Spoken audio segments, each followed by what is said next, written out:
What was going on with this platform, but it wasn't working. And we tried for about 40 minutes and to no avail. But yet, here we are. We done troubleshot our way to success. We back with y'all. And man, today we're going to get into a myriad of different things, but one being this lie, in my opinion, that money can't buy you happiness, right? It's just a fallacy.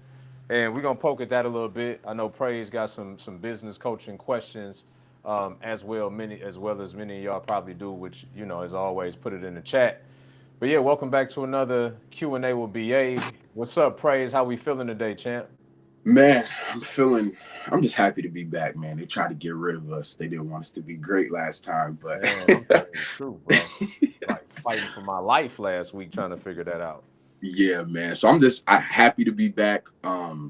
Once again, I realized that it's so funny because everybody realizes what they miss until it's gone. So us not talking that week, I didn't realize how important that was. Right, it gets more critical and crucial every time we talk.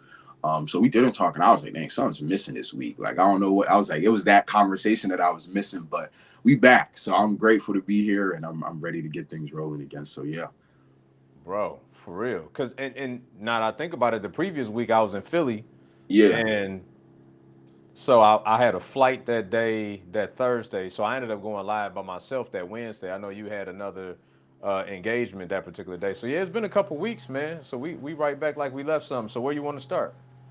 Man, let's start it with that myth that money can't buy you happiness. Because listen, I may not be making the money I want, but I know when I get some money I need, Yeah, yeah, it buys me some happiness, man. Because, for example, like you said, joy is only comes from God. Obviously, we know that, but right. there's a lot of things that money can buy you, and one of those things, like you, is time, right? So, and everybody wants their time to themselves, and more time for you make you happy. So when I heard that, I was like, yeah, that's a lie. Like money buy me happiness. I'll buy some food and I'm starting to feel happy. So I know that's a myth, but I wanted to hear your perspective, like, especially in terms of business and also life. But yeah, money definitely buys happiness for sure, Yeah. for sure. So here's what I would say. Like I've made millions of dollars. I've lost hundreds of thousands, if not close to $1 million. Um, I like Paul says, right, that we need to learn to be content in all circumstances, in abase and lack, right? And so the older I get, the more I've grown to find joy and happiness in both of those scenarios. Hmm. Okay. But I'm telling you right now that it's way better to have money than to not to have it. 100%. Listen to me. It is way better to have money than not to have it. Like it ain't even close, right? Yeah. It's a tool, and the tool is only as good as the carpenter who hands that it's in. So as long I'm out. as I'm out. Can't we? I'm tired of skipping over these one liners you be saying, and you just act like it's normal. So you got to say that again. I'm done skipping over these one liners. the tool is only as good as the hands of the carpenter that it is in.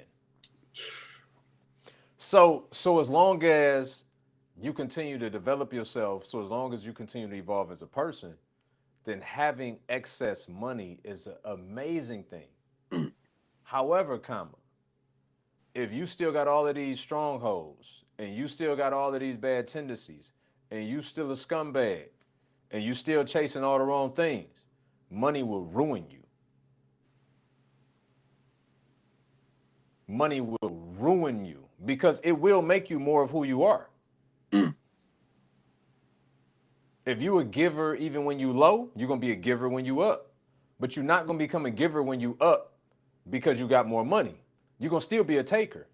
It may be the appearance that you giving somebody something when really you doing it because you manipulating them. You doing it because you want to keep score later. You doing it because you expect something in return, whether you communicate that in that moment or not. You doing it because you want to try to flex your authority over them, and you're using it to do that to oppress them at the very same time. Like just because you have more money, don't make you more generous. it may give you the appearance of being more generous when really you doing it because there's an ulterior motive as to why you're giving people this money.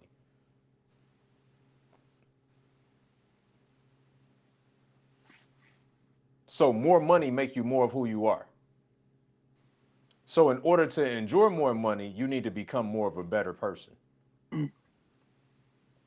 And I wanted to ask you, since obviously we're talking about money, what skill was it for you that made you more money? Because right now I'm realizing how important, like, I'm studying the art of communication right now, because I just believe that I'm a speaker. I believe that I'm going to be speaking in front of conferences, events, churches, you name it. I just believe I'm going to be speaking there. So I started studying the art of communication because I was thinking of other things, like obviously my gifts, and obviously, coaching is one of them. But I was like, I can't be a good coach if I'm not a good communicator. So I was thinking about, as I've been studying the art of communication and how to communicate. The other day I was at a dinner, and I realized when I began to communicate, the whole table froze. Like, everybody's just like just like waiting to hear what I'm gonna say next because of the way I'm articulating myself. So I was just understanding that the better that I get at communicating, like, life and death is in the power of the tongue. So it's gonna open doors for me that I can't even imagine. So I wanted to ask you, what skill was it for you that really made you more money? Because I believe for me that communication will be one of them. So I wanted to just hear your perspective on what skill made you more money as well. For sure, for sure. What's up, Frank? Man, we happy to be here. They wouldn't let us be great last week. We couldn't get on the platform, but we got it all worked out. So two things, Praise. One, I want to put a pin in that communication thing. I want to double back to that for sure. But I want to answer your question first. Okay. So I've always had this unique ability since I was a kid to see a play, to understand a play, and to run a play. Mm. Like, as a kid, right? I never got great at anything, but I got good at a lot. Same would be true now. Like, I wouldn't consider myself great at anything, but I'm good at the most important things: execution, communication, teaching, understanding, right? And that has always been true for me my whole life. So I've always been able to look at a situation and squeeze more out of it. Now, a lot of the time that was that was not done in settings that I care to talk about at this very moment. You know what I'm saying? We don't need to. I just, bro, I would never be as comfortable as people are going on podcasts talking about things that they shouldn't have been doing. You know what I mean? Like, Facts. and y'all know I don't hide anything from y'all.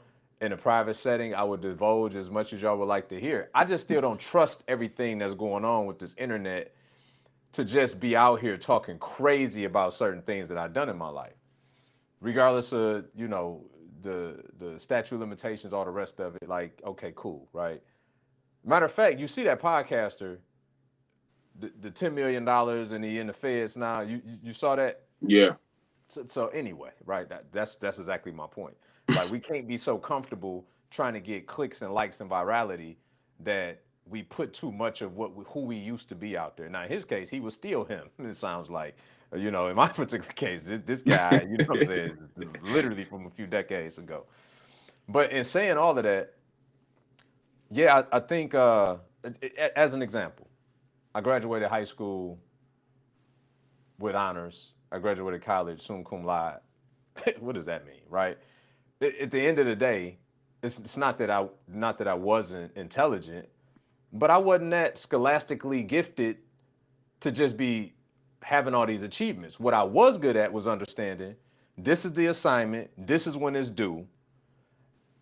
Me or people I know gonna get this done by that time. You understand what I'm saying? If you're Yeah. picking up what I'm putting down. Yeah. So I've always been good at understanding what is the goal, and I'm a reverse engineer my way to get to the goal. So I look at making money the same way, bro. I've made money in so many different ways that it just don't even make sense. Both legal and legally, illegal and legally, right? That it's just, when I get the concept, the thing that separates me from most is just I just take I just take massive action after I understand the concept, Mm. and I just keep working it until it works. So I just, man, it's just always been that way. You know, even when I worked at like, I'm gonna tell a little bit. When I worked at shoe stores, I won't name them right now. In high school, you know, I had clients at literally. I had people that would literally come if I wasn't working that day, they weren't shopping. Okay, Mm. I let y'all mind wonder as to why that was the case, but they specifically only wanted to buy shoes from that location on that day that I was there. Okay, so um, I'm just every environment I go in, I'm just always looking at like what's the angle, Mm. what's missing, what's an opportunity, and for that reason, and because that's the way my nature and my mind works, I'll never have to worry about money. Now, communication, to your point, is an important part of that. Being able to articulate your thoughts, opportunities. Prime example. Yesterday, I had lunch with a guy who I met at this fund launch. It was a like a hedge fund manager conference in Orlando a couple years ago. Right? What's up, Jack? And we go to the same gym, so we kind of like kept in touch indirectly. We see each other in passing, and then when we at the gym in between sets, we may talk a little bit. So he's like, "Bro, I got um, this AI tool that basically I still don't even understand it fully to articulate it right um, the way he would, but I understand it to do it. So I'll better synthesize what I'm saying.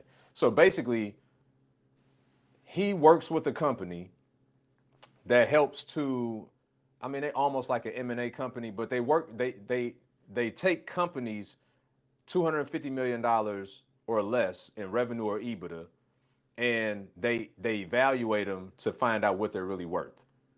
The unique aspect of what they're doing is that they got an AI tool to do this process. So it takes them a week and a half to come up with a full proposal of what your business is worth today and position it to take it to the market for buyers, right? That process will take you months, attorneys, tons of resources, and all the rest of it. So I don't know this, right? He just tells me that he got an opportunity that he think, based on my line of work, that I will probably be in arm's reach of the type of clients that he's looking for, et cetera. So we go to lunch yesterday. I was gonna eat a Caesar salad with salmon anyway. You know what I'm saying? So I could sit down with him, eat that, and find out about a potential for making some more money. So I sit down with him. He tell me the whole play. I'm not very well versed in AI. I'm not very well versed in M&A, but I'm well versed in understanding what he explained to me, so much so that I talked to a guy today who has an 8-figure government contracting business. He does government contracts directly with the uh, the aviation division. Okay, and I just planted to see, hey, by the way, I met with a guy yesterday, et cetera, and they're using this AI tool to evaluate businesses. And when the last time you had your business evaluated to see how much it was worth? Oh man, I hadn't actually. It's like, yeah, I mean, I know those things could be capital intensive and very laborious, but they got this tool, and because of my relationship with them, they'll give you like a free consult on it, if it was something you wanted to explore, et cetera, right? Now, what I want y'all to understand about all of this is on the back end of this, it's probably 6 to 10% upside of whatever the company would be positioned for and then sold for, right? So let's just say a company was in, let's just say him as an example, company was to be sold on the back end for $100 million. Okay. 10% of that would be $10 million. The guy who brought me into it, his share would be basically 30% of whatever that take is. So if we tracking, that's $3 million. Well, I'm involved. You know what I'm saying? I just want y'all to know that part if I left it out. Okay. I'm involved. Okay. Okay. and I'm significantly involved with that. Okay, so I just felt like in real time, like this is 24 hours fresh, right? Because the way my mind worked, I got another buddy who owns an HVAC company. They probably doing 2-3 million a year, something like that. I know that there's a good likelihood that they will probably would be interested in this. And I know one of the styles of companies that the guy talked to me about yesterday, one of the categories was like plumbing businesses, because they got a lot of recurring revenue, right, from service jobs and things of that nature. So anyway, it's not a category that I'm super invested in or even very well versed in. But you see how my mind worked though, that I understand what's the outcome, what's the win for who's ever involved, myself included, and then how to connect the appropriate people together and how to package and deliver the conversation, not from me being an expert and explaining the AI tool. None of that's relevant. The only thing that's relevant is when the last time you have your business evaluated? From any prudent business owner perspective, if they haven't had that done, the only intelligent answer is y'all probably should do that. And then I trust enough in these guys being the experts that when I make that connection, then they're gonna go take care of the rest, and then I'm gonna get my participation award. You know what I'm saying? So that's why I've always made money. Mm. I don't even know if that answered your question, but I just felt like that was necessary to share that. No, that's And if any of you want to get your company evaluated, send me a DM. You know what I'm saying? no, that's good. I feel like you answered my question so indirectly and directly at the same time, because and you answered multiple other questions that I had all in that answer, because I was when you said you work it until it starts working, I realized that even as I start, there's some things where I'll lose persistence in working because it's not working yet, Mm-hmm. instead of working it until it does work. Mm-hmm. Right. So you answered that question for me, because I felt I was gonna ask you, um I was going to ask you, is that the barrier for becoming one of the best in business, right? Working something until it works, because obviously when you start out, everybody starts out at zero, but not everybody don't got the choice to stay at zero. And I feel like when you said you work it until it works, you see the play and you take massive action. Like I was saying, in my perfection paralysis that I was suffering from, I wouldn't take action because I wasn't okay with imperfect action. I was like, no, it has to be perfect. Like everything got to be executed right. Like I couldn't even move right. So I was just paralyzed in all the work that I was doing, and it was bleeding into everything, like relationships, reading the Bible, going to work out, going to eat healthy. Like I was freezing so much because I wasn't willing to do trial and error. I wasn't willing to just keep working until I found what works. But yeah, you answered it for sure, because I feel like that's something now that I need to fully lock in on, which is just working it until it works. Right? Yeah. Just put So my head down. I think a prime example to your point. Yesterday I got the information. Today I pitched it to a guy that got a $50 million company. Mm. And I still had a difficult time explaining exactly what they do to you. You see what I'm saying? Yeah. So it is about how quickly can you go from concept to practicality? How quickly can you go from asking the right questions to get enough information that, now this is where wisdom come in at, right? You got to have enough wisdom to know how much information do you need that will be adequate to package and deliver the conversation to said people when you talk to them. Yeah. Right. So I think part of it is not falling in love with just learning information, but having the wisdom and discernment of learning the right information. Mm.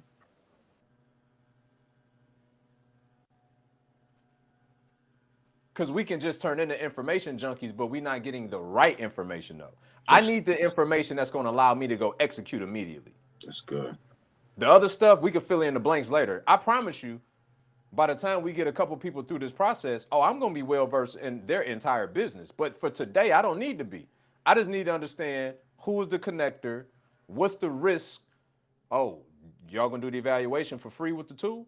So now I'm not exposed because all they doing is getting they letting the tool evaluate their business. They get a win from that regardless. And then if things progress further, then it is what it is. But that's what I'm looking at. What's the downside for everybody involved? What's the upside for everybody involved? And what do I need to do? And what do I need to know in order to get momentum? And then I just go do that. That's good. That's good. Because I feel like, especially with where I'm at, it's like you said, idea, execution, simple. And I feel like with me, I have so many things to already execute that I don't need to stay in ideation mode anymore. Like Thanks. we already did the ideation. We already sifted through all of that. So now it's just a matter of running it until it works. And I feel like in that process of working it until it works, that's where I have to become even more laser focused, right? I think I was more laser focused in getting the right idea instead of executing until it works, right? So I was so more focused on like, okay, is this the right idea? Like, no, how am I? It's like, bro, you can have a great offer, no leads, who care about your offer, right? So that's what I was realizing because I was so focused on like, okay, I have this free guide. I'm like, if I don't have nobody willing to even get the free guide, there's no point of the free guide even being here.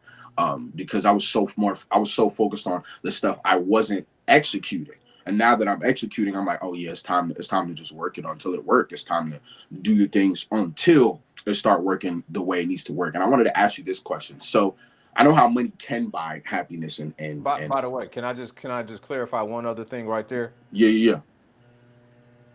Doing it until it works don't mean it's always successful. Mm, But the success is finding out that it don't work. But you got to do it enough to find that out.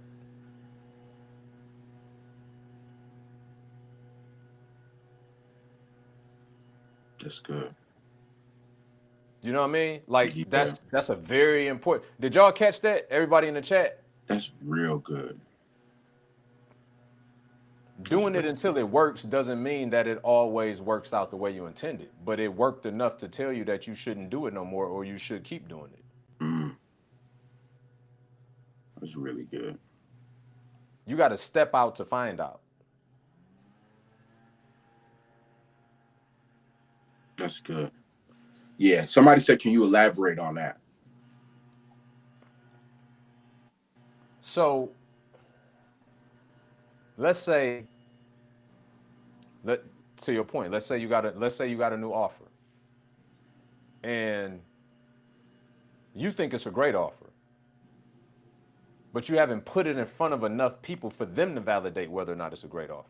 Mm, So because you think you got a great offer, you done went and got trademarks, you done bought websites, you done got business cards, you done wrapped your car in the signage, right? And I know that some of that sound extreme, but most of it isn't.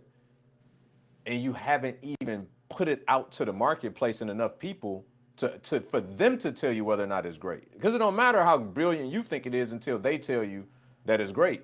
Well, you go out there and you put it in front of your first 5 people, and in their own distinct ways, they tell you that it's trash. Right? Well, that work still worked because it gave you a revelation that ain't gonna work. mm, But for all the time you spending in ideation mode and buying all the accoutrements and the all the things you invest in, so you making it into a book and you turn it into a course and you pre-recorded 40 videos. You did all this work into something that wasn't gonna work. You need to find out that that's not gonna work faster than later.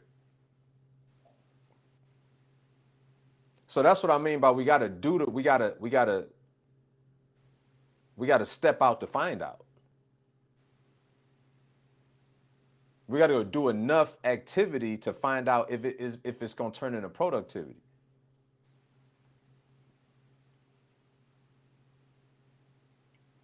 that's strong. That's very strong.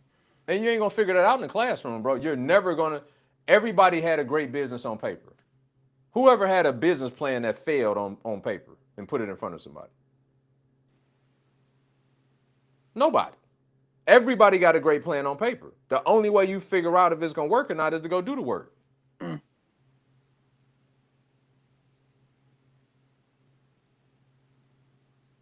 So why do you think people stay stuck in that? And I know you don't, because I've been seen from day one you're an executor. So why do you think people just stay stuck in that ideation mode? Like what is that? Because they don't believe it's gonna work. Mm. They don't believe it's gonna work. That's just like a writer who says they got writer's block. They ain't got writer's block. They just don't believe the book gonna sell, so they're not inspired to write. Mm. A musician that says that they're not inspired is really them saying, I don't feel like anything I create right now is gonna be successful.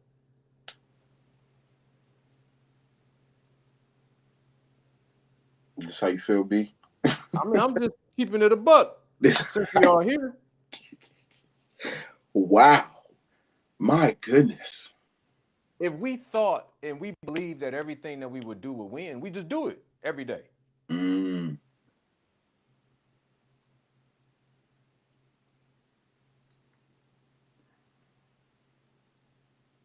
Boy, that is a perspective. The thing that keeps people stuck is their disbelief that it's going to work. Mm. My God.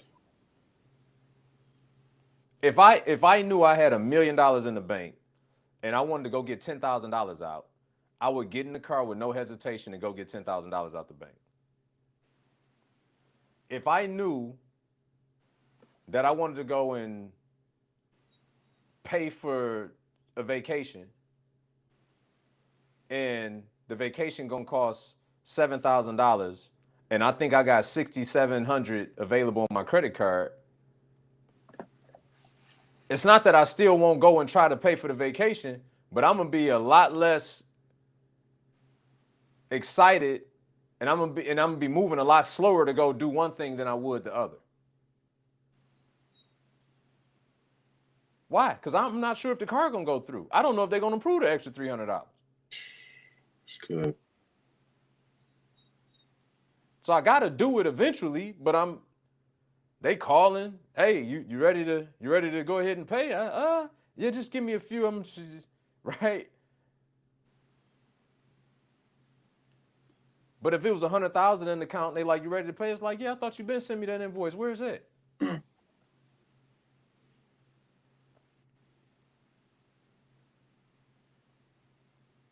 You know, and I said this the other day. Like,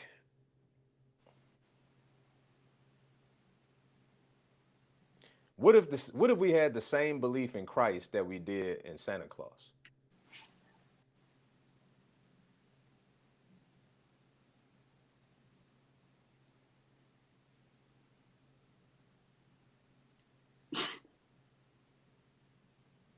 Maybe that's why Jesus said that we need to have faith like children. Because when we were children, we believed in some fat, white, bearded man that we sat on his lap at the mall, that if we wrote out this list and sent it to the North Pole and we stayed off the naughty list, that we were going to get everything we wanted. Jesus. My God. Without a secondary thought. Once we made that list, we put out them milk and them cookies. I'm gonna wake up in the morning and everything I wrote on that list gonna be there.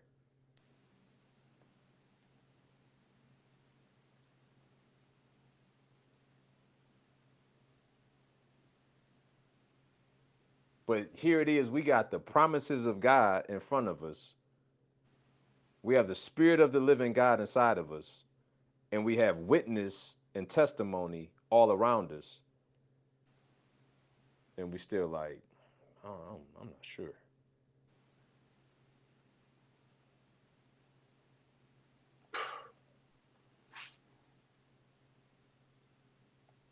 Wow.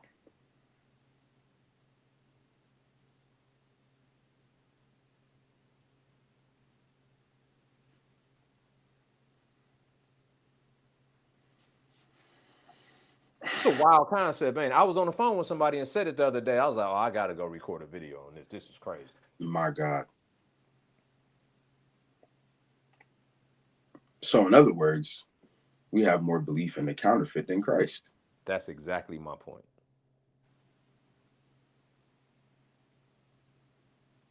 My God, that's insane, bro. That's insane. What? That's what the whole church, I believe, struggles with. I I was saying this to one of my friends. I was saying this to actually at the dinner I was talking about that I was telling you about. Um, I was like, people are more eager to do a training for their job for $500 than to get trained by the best coach in life, which is Jesus. Hmm. So you'd rather be so eager to get an extra $500 in your paycheck instead of going to the person who your life will look like a paycheck everywhere you go. Because I was reading, yeah, you got to clip that, B. That was crazy. You got to clip that. Um, I was reading John 15:5, and it says that you can't produce nothing without me. Nothing. There, Hmm. in my message version I was reading, it says you can't produce a thing. So not just some things. There's not a single thing you can produce. And I was realizing that and like you just said, like the belief that we have in counterfeit is so strong, it's mind-boggling. It is. It is mind-boggling the belief we have in things that can't even show up the way he can, that have no equal, no rival. And because for me, for example, even the post you made today on your Instagram, you were talking about how you were basically creating a, a perception of joy or of happiness, right? I was thinking about it because I was I was I was getting mad at God that the counterfeit wasn't working. But he was like, I never told you to believe in that anyway. Like that was never going to work anyway. But I was like, Lord, nothing's happening in my life right now. Well, I was planting seeds in the counterfeit. That's all I was doing. And I realized that in the not even just in the body of Christ, in life, we get so mad that we work the things that will never work. Like I'm reading this book As a Man Thinketh right now, and it says doubt and fear have never and will never accomplish anything. The thoughts of doubts and fears will never accomplish anything. So I'm in my head like, why do we continue to ponder on things or believe in things that will never work? We want a good life, but we ponder bad outcomes. It's like Hmm. it doesn't make any sense, right? So I'm grateful that you even brought this up because I realized everybody people's biggest issue is trusting and believing not only outcomes but in things that will never work. I have on my whiteboard right now in front of me that Praise Academy will be successful. Why? Because I can't believe in anything other than that. I don't want to believe that I'm going to have a bad business, so I'm not going to look at that when I see my board. I'm not going to believe in a bad outcome. But I remember when we were on a previous coaching call, this may have been like a month or two ago, and you were like, worry is the misuse of your imagination. And you were like, if you don't want that, then don't think about it. But we've grown up we've fantasized bad outcomes. And I was when I was on my coaching call with David earlier, um, one thing that I was telling him as I overcame perfection paralysis, I also got another revelation that I was romanticizing insanity. I was making insanity look beautiful. I was doing the same thing, telling myself comfort and pity stories within my insanity and praying for a different outcome. I'm hoping and wishing for a different outcome. I'm doing the same thing over and over and over again. And that's what I believe. That's what the body is doing right now. We're believing in counterfeit, knowing the counterfeit has never worked, still believing in the counterfeit, hoping that the counterfeit is just going to show. That's insanity. But then we tell ourselves, oh, God's just working it out right now, or life just life. And I remember when you was like, life not life, and you just you. Like I remember when you said that, and that's the truth of it. But I would just love for you to elaborate on that more on how we believe the counterfeit more than Christ and his promises. I would love for you to elaborate on that. Um, well, I believe the first issue with most of it is the fact that we're in an identity crisis ourselves. B. So we believe in counterfeit because we are counterfeit, Oh God.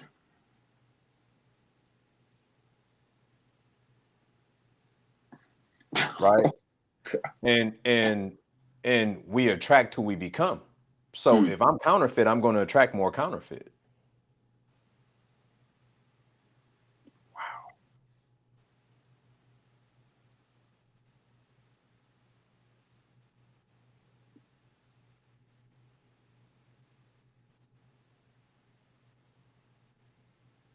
It it all goes with the counterfeit costume. My goodness. I got to uphold this identity, so I got to have these things to accompany that. I got to drive to this. I got to live into this. I got to have all the things that accompany the counterfeit persona that I've created for myself. My God.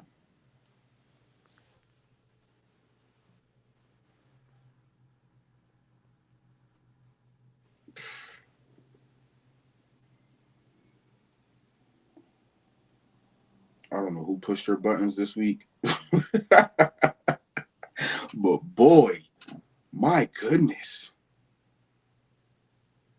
My goodness. That is so strong. Wow. Wow. Somebody That's asked the question, how do you know the difference between what we are trying to make God take credit for versus what he actually wants us to do? How do you know the difference between what we are trying to make God take credit for versus what he wants us to do? Um, I think a couple different ways. One, in your quiet time with him or whatever his communication style is with you, sometimes he'll just tell you what he wants you to do, right?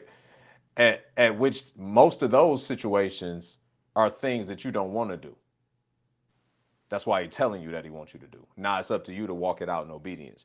He typically either show us the mountaintop, but not the route to get there, or he show us the route to get there, but not the mountaintop. Right? There's mm-hmm. always a missing part of the equation because then there'd be no need for faith if there wasn't the case. So sometimes you'll get these nudges and these promptings, or even the audible voice telling you to do something. So that's one way of knowing that he wants you to do something. The other way is by doing stuff, but but trusting that he orders your steps. And if we understand anything about Romans 8 and 28, telling us that all things work together for the good of those that love the Lord and called according to his purpose, there'd be no need to remind us that all things are working for our good if we weren't going to do things that didn't look like they weren't. Mm. If all things look good all the time, why would he have to tell us that all things are working together? He's saying, no, through your missteps, through your mistakes, your missteps, getting off path, all the rest of it, my promise to you is that all things are working together for those that love the Lord and been called according to his purpose. My goodness. So you just got to keep moving because it's working on you or it's working for you, but it's all working. So, um, I believe some things are done up front with respects to him giving you direction, all those things, and then other things you got to step out and find out. And if you're yielded enough that while you're walking, you're open to the GPS to say rerouting, then you'll stay aligned with his will. But if you get tired of hearing it say rerouting and you cut it off and say, I know the direction that I'm supposed to be going, then you'll need to go back to Romans 8 and 28. You know what I'm saying? Because there's going to be some do over involved in that. That I can promise you. That I can promise you. Man, that's so good, B. That's so good. My God. That's what That's I'm why when people say I'm waiting on the Lord, I'll be like, for what though? He outside of time. He waiting on us. You ain't why how you waiting on him? Oh, you gonna get out ahead of him who's outside of time. You gonna go and mess his plan up. That's what you gonna do. Knock it off, man. It's just another excuse to procrastinate. Like it's another excuse to procrastinate. God, you are on one today. Oh my God. What? My goodness. Oh my gosh, B. I don't like that needs to be plastered everywhere. Like he already did his part. Like I was thinking about Psalm 139, and he was like, I seen every day of your life before it even happened. So I'm over here like, God, I'm waiting on God. God is like, you haven't done what I've told you to do yet. That's so good, B. That's so good. Man, I don't know what got into you today, bro. But whew. Hey, I mean, you prayed, so I don't know. It was your prayer. You know what I'm saying? That's what I'm gonna go with.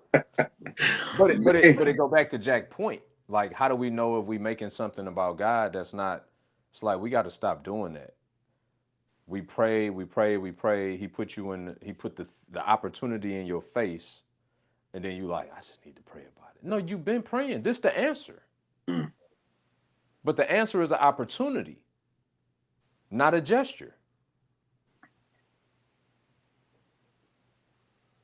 You prayed for the money, he gave you an avenue by way to get it. He ain't just drop it in your bank account. So it's some more work to do. My God. And You wanted the chair, he gave you a tree. And now you that's like, am I really supposed to chop wood? If you want that if you want that chair you asked for, yeah, you're gonna need to chop some wood. my goodness. My goodness. And it's so funny that you say that because that's where I'm at right now. He gave me the tree. Like Oh yeah. he literally gave me the tree. Like I promise you, B, he and like you said, all things work together, right? And when I tell you he had me looking crazy these last few weeks, just letting me run in circles so I can run back to him, like, all right, what you want me to do? He's like, you still ain't chopped the tree. Hmm. That's literally where I'm at. He's like, you asking for all of this, and I gave you the tree. So what you gonna do with the tree? He's like, you can build your house. He's like, you can go build a chair. You can build whatever you want. You can build walls around you, but you ain't chopped the tree yet. And I was so because sometimes and I had to realize this. I just made this video today. I was like, we have to stop praying to God with premeditative minds. Like you want to hear him, but the only thing you're hearing is your preference. I was letting my preference answer my prayers. Mm-hmm. And I was getting mad. I wasn't hearing him. And he was like, I had to pivot, go back to him. And he's like, so you ready to chop the tree now? You ready to actually go to work instead of do what you think is gonna and the funniest part is I remember Darius Daniel said this. He was like, the reason Jesus was stretched out on the cross was because your purpose is gonna stretch you. And Mm-hmm. everything I was doing, it wasn't stretching me. And you know when you're being stretched. Mm-hmm. Let's be honest. If you really are aware of yourself, you know when something's stretching you and testing you, you know when you're in your comfort zone. And even though God will bring you comfort in the midst of uncomfortable situations, oh, he's gonna stretch you. Oh, So for I had sure. to realize that in what he's having me do right now, oh, it's stretching me. It Mm-hmm. completely be. He gave me instructions that were the last thing that I put on my list to do. I thought everything else that I was doing was so important. He was like, yeah, no, you need to go back and do this. He's like, you do this because it blew my mind when I was sitting with him. He was like, what he the room because in Proverbs where it says a man's gift will make room for him. He was Mm-hmm. like, you're trying to make room with everything else but your gift. I had to sit there and really take that to the like to the chin because I thought everything I was doing was a part of my gift, and he was like, no, these are just subcomponents. Mm-hmm. This isn't your gift that you know you have. He was like, you know what it is, and you don't want to use it because you think these things are going to give you the room that only I said your gift can give you. Mm-hmm. And I had to sit there with that and really just be like, okay, I'm gonna use the gift because, like you said, it's a disbelief if it's going to work. And I was sitting there, and it says in Ecclesiastes 5:2, it says, don't be too quick to tell God what you think he wants to hear. That's all I was doing. Mm-hmm. All I was doing. I was like, yeah, Lord, you're great. You're majestic. He's like, you don't believe that. You don't think I'm good all the time. So tell me that so I can show you how I'm good all the time. But I was so in my perfection paralysis, I wouldn't do that. You know what's so crazy about that? I'm glad you brought that up. You know, we look at God in a lot of different ways, So come on. but the one we most seldom look at God as is shrewd. Just you read the Old Testament, you get a pretty clear understanding of how true God is. And if you really take your time through the New Testament, Jesus just wasn't no pushover either. My point in saying that is the same way the same way we swift enough to where when we understand that somebody playing with us, we can let them think that they're playing with us and not say anything. Mm. God will do you the same way.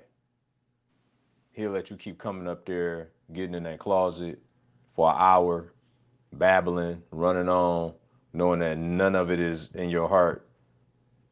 And he's like, okay, you done? All right, see you later. The same way somebody will come talk your ear to death and you know they just blowing hot smoke, they ain't gonna do nothing that they talking about, and you be like, okay, yeah, cool. So we gonna talk next week? Okay, cool. So to your point, right? And I ain't want to just blow by that. It's about us being naked before him. It's about us Man, keeping it 100 with, because he already know. The man. reality is the reason why oftentimes we can't say nothing is because we not ready to face it.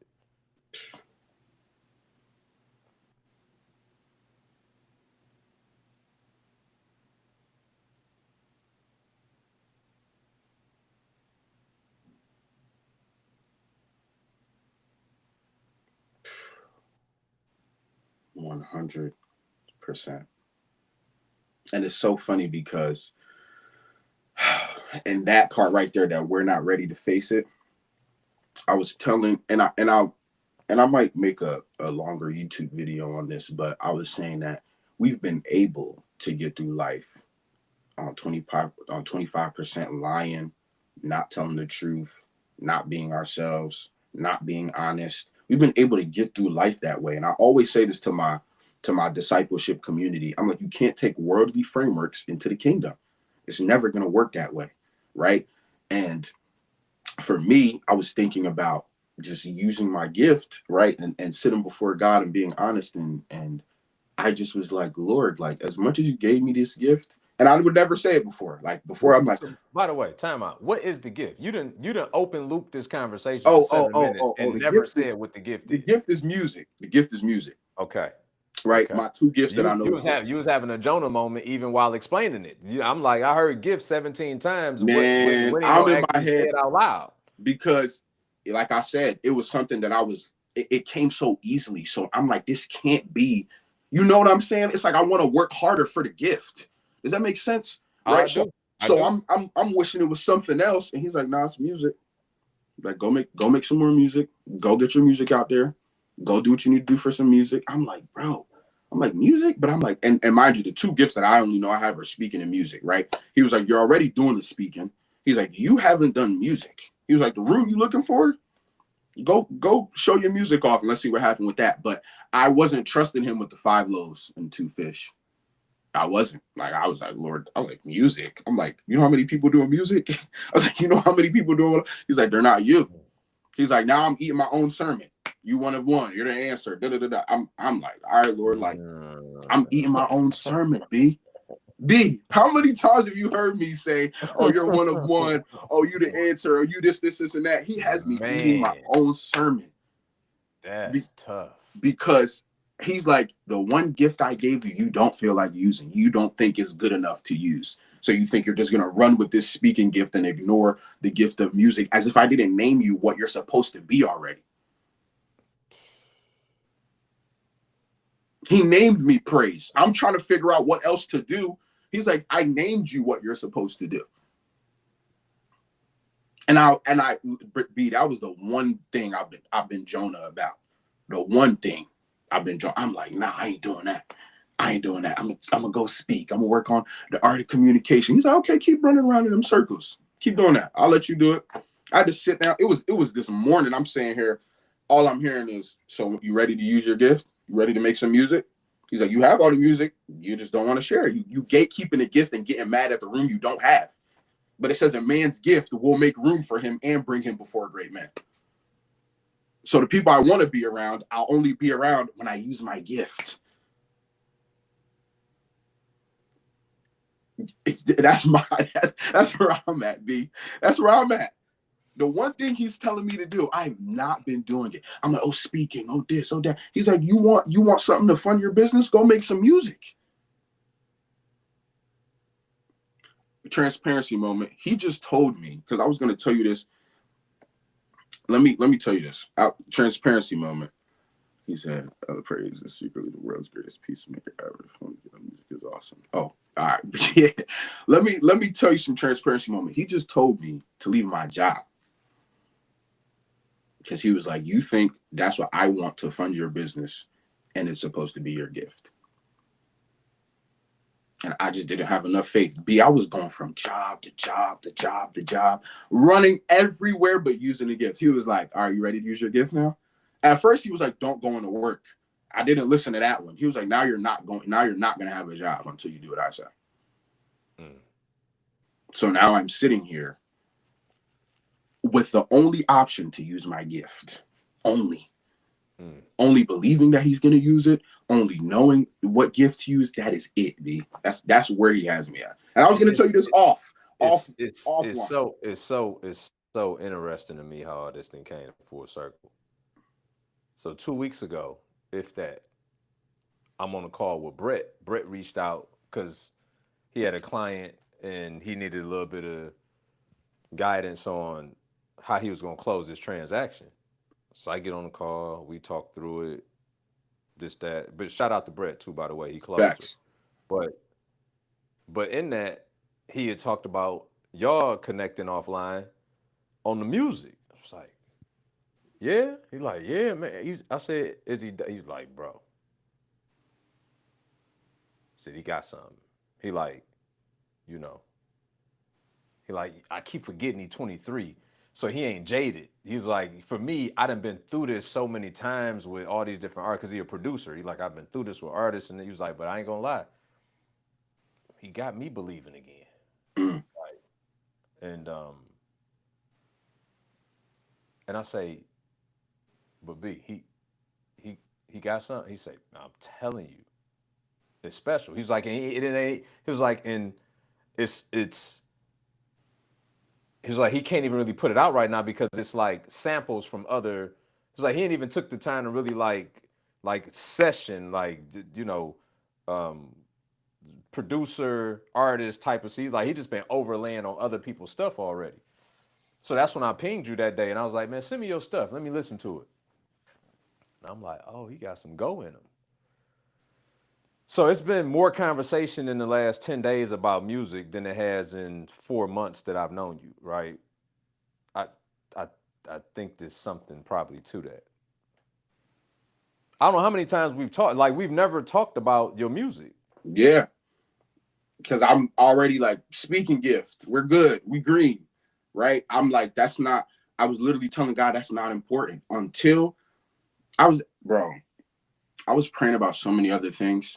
He just answered me with music. I'm praying to him about life. I'm praying to him about breakthrough, all this different things. He's like, music. Like, he's not even responding to whatever else I'm telling him. He's just like, do music, and then I'll answer whatever else I need to answer. I'm like, Lord, I need help. Reveal to me this mindset. Go do music. Like, it's not even like he's not even giving me no other answer. And then up until recently, music has been the number one thing everybody, like, I'm about to go perform at the end of this month with my music somewhere. Because he's like, yeah, you think I'm playing with you, and I will stop everything until you do what I tell you to do. So, and that's where I'm at. Mind you, I was going to tell you this offline because I was like, Lord, like, I'm not trying to tell this man you trying to make me just go to music rap, but that's all he's been telling me. Every time somebody says, oh, your name is Praise, what do you already correlate praise with? Music. Yeah. So I'm not surprised that I'm going this route, but I just was ignoring this route because I'm like, listen, like, and And this is something that the Lord he's been working on me, because I subconsciously do this. I'll envy a gift somebody else has and then try to make it mine. Mm-hmm. So I'm like, Brian's a good speaker. I'm going to make sure I become a good speaker. I'm just subconsciously doing it though. Right. Like when I first started listening to Darius, I was like, oh, I'm going to be a good speaker. Like I'm only focused on speaking. Like that's it.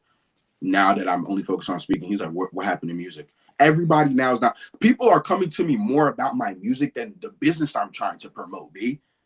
And you're not even promoting your music. Exactly. That's the funny part. That's what's bothering me. I'm like, B's giving me $1 million strategies for my business. And the Lord is like, yes, that's going to work until you do your music.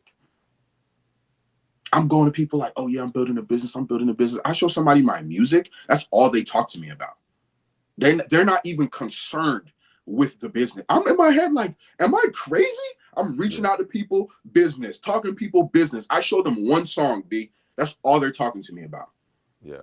They don't even care that I'm trying to build a business. I'm like, yo, like, please, like, I felt like I've been crazy the last few weeks, B. I'm not even gonna sit here and lie to you, because I've been going hard, like outreach, going live, but I'm going live like every day type TikTok live, thinking business. I showed the group that I was with the other day at dinner my music. They were like, this is you? Like, how long you been holding this in? I was like, they're like, why? They're like, you can't get mad at other people for not using their gift if you're not using yours. I sat there silent, because I'm like, they're right. Like, I know this is a gift. It's just so easy for me though. So I'm like, I'll do that when I get to it. The Lord's like, no, that's what's going to make room for you right now. That's where I'm at, B. So you hearing it. I was going to hide it. I was going to hold off. I was not going to say nothing, but I can't. We here, right? We pray decrease so he can increase, and he increased. You hear me? Hey, bro, it's refreshing to see obedience out loud and in real time. So to me, this is a gift to be able to illustrate to everybody what obedience in real time looks like. And the nuance of the struggle to accept it. Right? And that's the whole reason why we did Purpose to Profits, was so that people can take the things that they're naturally gifted at, deploy that into their purpose, and make it extremely profitable. The things that we find to be seemingly effortless to us, we normally don't look at as that's the thing that you're supposed to do. That's the thing that's going to open up the doors for every other thing. And sometimes we could take it for granted. Other times we could be scared of the success. But in either case, I just applaud you on being obedient and opening this. By the way, this happens in reverse. Mike Todd at one point was your age and was in New York about to sign a contract with Bad Boy because he had produced some music for him, and God told him to stop music and go into ministry. Until 5 years ago, when he told him that he wanted him to start back doing his music, because the gift is the gift. See, to me, this is just a clear example of motives matter.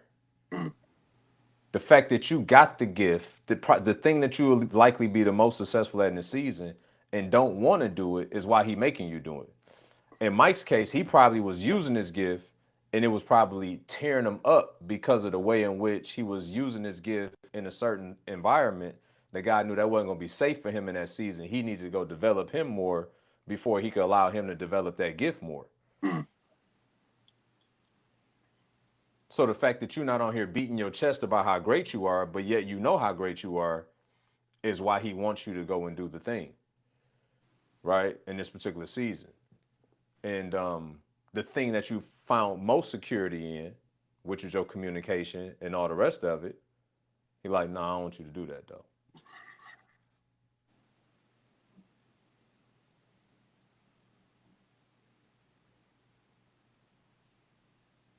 He always want to work with the thing we're insecure in, not the thing we are secure in. Mm.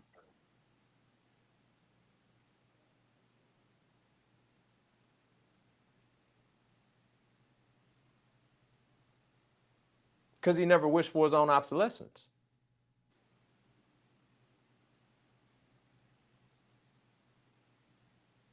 He will always make sure there's a need for him.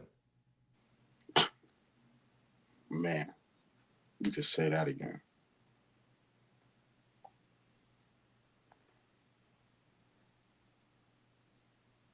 So why would he encourage you to go do the thing that you feel like you don't need him for?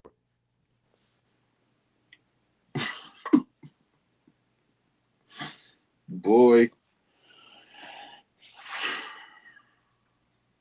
man.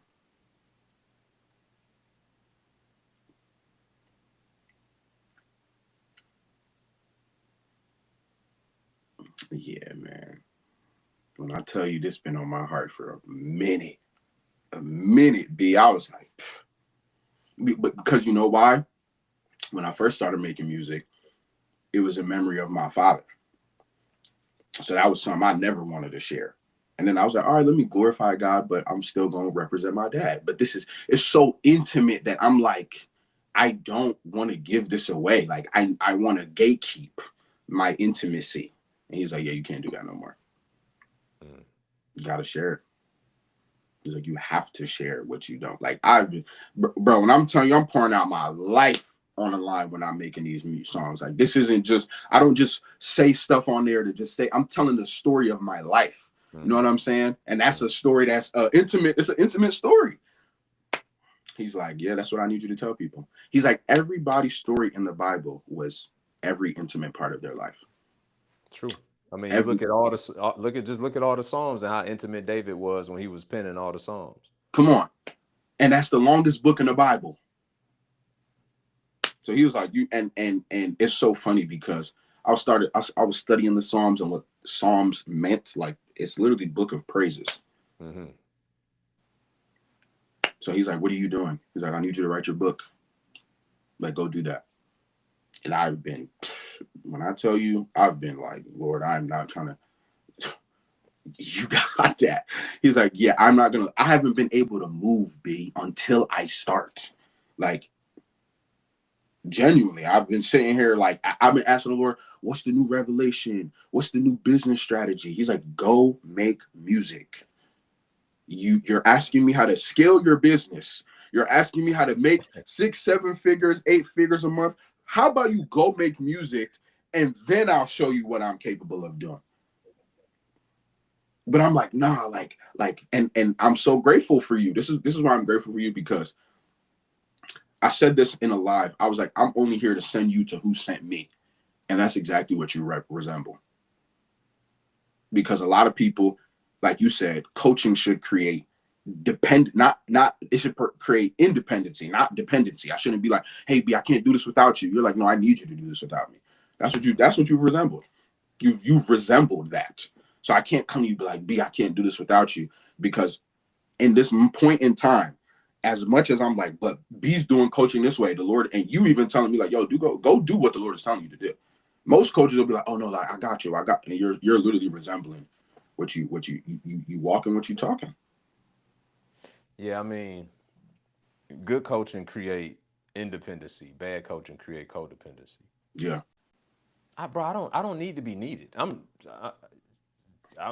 pulled in enough directions. You know what I'm saying? Yeah. Right. But the idea is to develop people in a way to help them to develop other people. Mm. That's the highest level of leadership. Right. Is level 4 leadership with John C. Maxwell is to develop leaders so that they can develop leaders. Yeah. And so I just believe that's my lot in life, is and just being open-handed with that, and that's the humility of knowing that God trusted you with someone for a specific reason, for a specific period of time, right? And I'm talking in general sense now. This ain't even just your situation. And a lot of the time we forget that. So then it's like, oh, this person was in my program, and it's like, yeah, for a season. And sometimes that season is extended. Other times, no, it's time for them to go to another program to get another part of whatever it is that they need to become, right? To form this transformer, this action figure. It's like I need this piece, I need this piece. It's kind of like Captain America. I'm probably well, I know I'm dating myself, and you probably don't even know what I'm talking about, but you know, all the forces come together to form this one thing, and that's what it is. As you evolving, you need a collection, you need a voice in a season, but you don't need that one voice forever, Mm, right? it's And good. so, yeah, I digress, but my point is yes to your point, right? Um, the thing that I did want to come back to really quick because I think Jack asked the question, or maybe it was Frank earlier. How can you maximize your time? How can you maximize your time in this so you can figure out what's not going to work quicker? It's just taking more action, Yeah. right?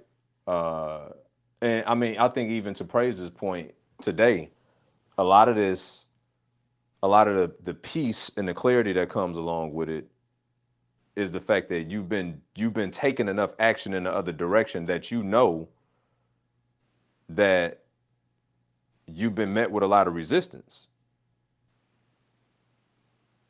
And then by God expressing to you what he really wants you to do, then it kind of justifies what the resistance is. So the biggest key is to take as much action as possible to collapse and compress time frames, um, so that you can figure out if your yes is a yes or if your no is a no sooner. It's Right. good. Yeah. So Yeah, B. yeah. That's where you got me right now. Yeah. And that's funny No. because, like I said, I remember you were saying we were talking about webinar strategies, and bro, and I tell you, I'll be dreaming like about this. I literally dream about two things: me going big in business, me going big in music. That's it. I don't talk about the music piece as much because I just feel that gifted in it that I'm like, I don't really got to even talk about it because you'll just see the fruit of it. But I ain't planting no seeds in that direction. Hmm. I ain't putting out one foot out. I ain't share what I have. I know how gifted I am. I just be like, I ain't saying nothing.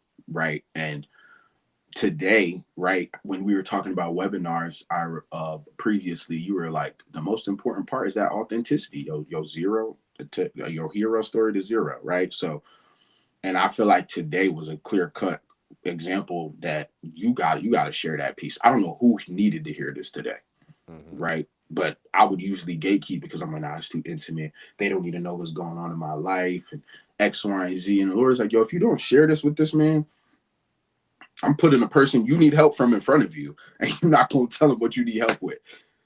That's how we go to God. And I'm tired of treating God was letting me know that everything I do in my quiet time, oh, that's everything I do in public.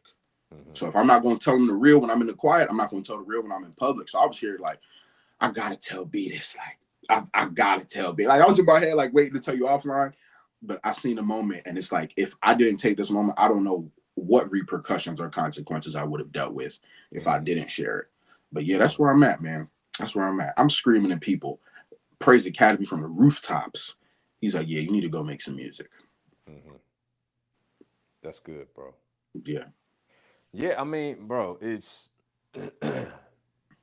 nothing better than being where you're supposed to be. 100%. It's nothing better than being where you're supposed to be. And I'm just glad that you arrived at that destination sooner than later. Mm, You know what I mean? I'm just yeah. glad that you were. I listened to the music last week. I was like, yeah, yeah, buddy got something. You know what I mean? It ain't my job to force your hand either way. I'm just like, he got something. I got an ear. You know what I mean? I'm like, he got something. Yeah. Yeah, that's solid, bro. That's solid. So I guess where we at? We up on time. That's crazy. Yeah. This one flew by. Yeah. Any last questions before before we get out of here for the day? Jack asked, how can I incorporate my music with my business? I was thinking I could just teach artists how to really flow on a beat. I don't know how I would go about that, but I just feel like any beat I hear I could flow on, like any beat. Like Yeah. it does not matter. Afro beat, no drums, whatever the case is. Guitar playing, I'll flow on it. Just, So this the thing though, right? And this probably where you and I differ in this regard. yeah.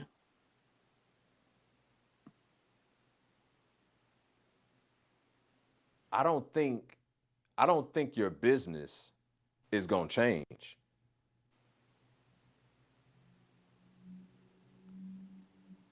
Your gift making room for you is simply that. It's putting you in the rooms and in the likeness and favor of the people you need to be in front of. Mm, For you to then still have an audience for the thing that you're doing in your business. that's good. Just because you're going to exercise your musical gift don't mean that you're going to teach music. Yeah. I mean, just think about it for a second. Part of your offer is really toward the next gen and worship leaders in the church. It's music in the church, ain't it? Like in all of them. Yeah. I've been sitting over here having a totally different conversation in my head about what's happening than you. Hey, talk to me, B. That's why I'm here. No, I'm just like That's good though. I wasn't, and I just, I saw this is clear. I'm like I'm listening to you like yeah, God said like this is the thing that's gonna like open the door for my business, and I'm like right, because that's the way like if you start going and getting in front of crowds and your likeness is increasing and you still giving out the same type of game that you're giving out, right? You still giving out the same type of wisdom. You still giving out the same type of instruction. You're eating your own sermons now. You're doing the thing that you're talking about. So the music is bringing them unto you, and while you got their ears, you feeding them the other thing that you're supposed to be doing. I don't. That's the only way I saw it. I didn't think you were about to start teaching people music. I thought that the music was going to be the gateway to get you more audience oh yeah, for sure. to then do the thing that you've been also tasked to do. And there we have it. There we have it. Because I was even asking, I'm glad you even said that because I was even asking, I'm like, Lord, where does audience gonna come from? He's like, when you get in front of them, when I get in front of the audience and make and perform, and then they like, so what do you do?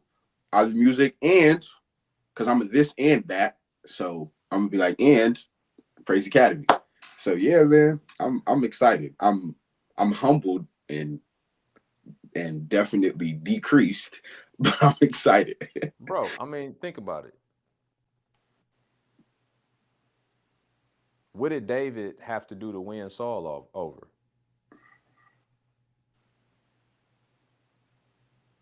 He had to play the harp. He had to play the harp for him.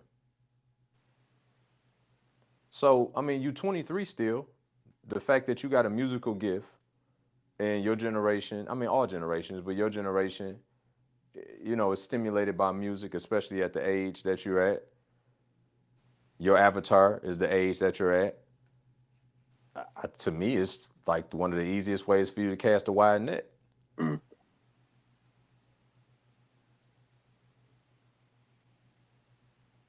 And then while you got their attention, you give them your intention. mm.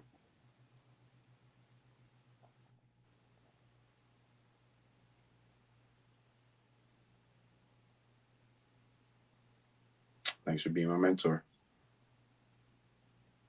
Feed a sheep, Peter. You know what I'm saying? Nah, for real. Yeah. I mean, just think about it for a second as we close. The whole purpose of worship at the church should be to bring us into the presence of God, Mm-hmm. right? So what? So that we can be fed.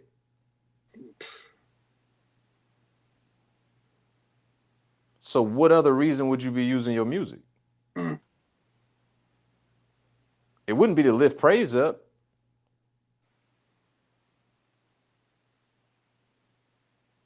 You're his instrument while you play your instrument.